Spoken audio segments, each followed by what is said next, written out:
While Senate Democrats relentlessly push a ban on assault weapons, they face a rank-and-file resistance that rests on the fact that the AR-15 is America's rifle. Former U.S. Marine Eugene Stoner designed the AR-15 in the 1950s.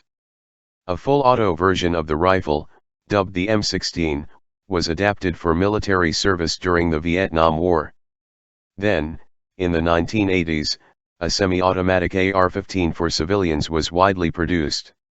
The rifle grew in popularity, going from a cult following in early civilian production to the widespread, near-familial loyalty the rifle inspires today.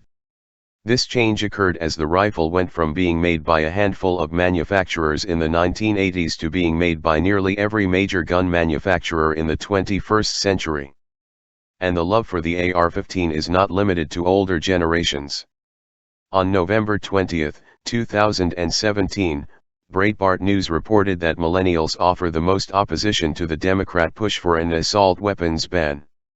The rifle that began with Stoner's design spawned an automatic variant used in Vietnam, and then came to dominate the semi-automatic market in U.S. gun stores.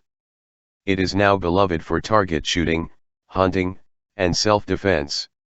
It is a reliable weapon and one with which gun owners can quickly become familiar.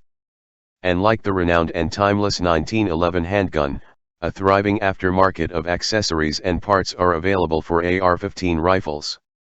NBC News sums up these things by describing the AR-15 as America's rifle. It is so popular that one out of every 5 firearms purchased in this country is an AR-style rifle.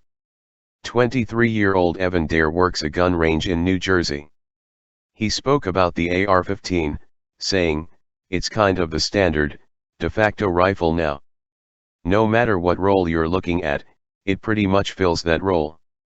Nevertheless, Democrats and their gun control surrogates in the establishment media seize on the fact that an AR-15, or AR variant, was used by attackers at the Aurora movie theater, Sandy Hook Elementary, San Bernardino, California, Orlando Pulse, and Sutherland Springs church attack. Those who cite these attacks overlook the fact that the attacks do far more to undermine gun control than to bolster arguments for it. For example, the Aurora movie theater, Sandy Hook Elementary, the San Bernardino County Building, and Orlando Pulse were all gun-free zones. This means law-abiding citizens were defenseless regardless of the kind of firearm used by the attacker. And in the case of Sutherland Springs, no one in the small, neighborhood church was armed when Devin Kelly opened fire on November 5, 2017. Again, this means that Kelly had the upper hand regardless of what type of weapon he used. All these attacks bolster arguments for being sure law-abiding citizens are armed to shoot back. American gun owners understand these things, which is why the Democrats' ongoing push to ban AR-15s has failed to gain traction.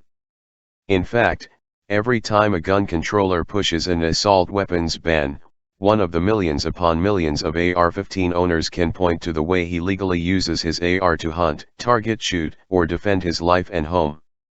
The AR-15 really is America's rifle.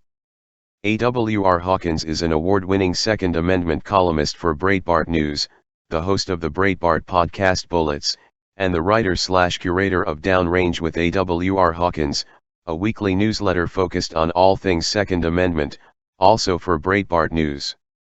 He is the political analyst for Armed American Radio. Follow him on Twitter at A.W.R. Hawkins. Reach him directly at rhawkins@breitbart.com.